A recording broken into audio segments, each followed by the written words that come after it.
All right, here's the glamour shot for our Penobscot 14 St. Jacques. She was pretty crusty earlier after going through Hurricane Sally. Had a lot of debris.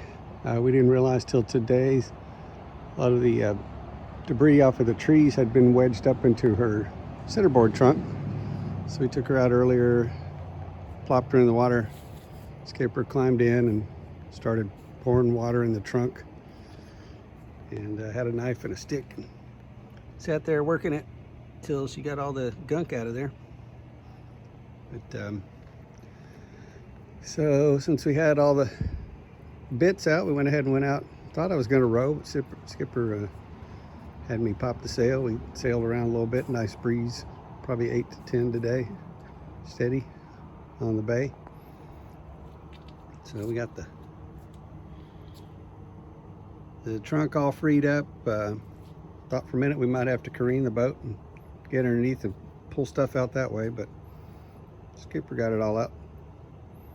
So we got two methods of propulsion, well, several actually. They've got the oars, some longleaf pine oars, and we've got a couple of paddles. We have a padook and a sprit sail.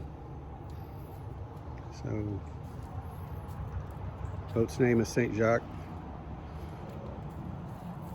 We've got a rig with the rudder, has an uphaul, and right back in here a little downhaul. We didn't go with the weights, did things a little different. We also didn't attach these seats. We wanted them to where when we were cleaning the boat out like we did today, to get the remnants of Hurricane Sally in the bay out of it, you can just pop this up and get underneath there and clean everything out. Get them slatted so that there's plenty of ventilation, keep the rot down. Can get to things you may want to store under there, a little storage back here.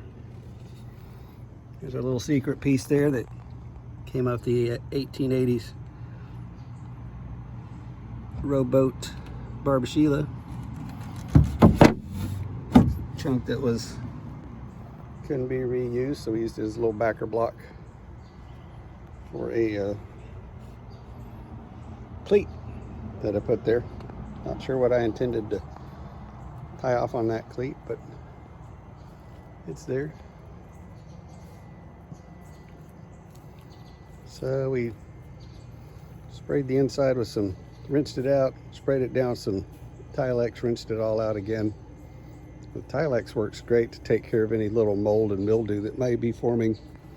What we found on the paints with darker colors is you don't want to spray it and leave it. If you get a little run, it might bleach a little strip more so than the paint right next to it. So better just to spray it on a rag and wipe it that way and then rinse it off. So these are the glamour shots. We got some shots up also. She wasn't looking so glamorous after going through a Cat 2, I think it was, hurricane. Stayed dry inside, but everything tried to sneak into the boat through the centerboard truck. This is our Penobscot 14 St. Jacques.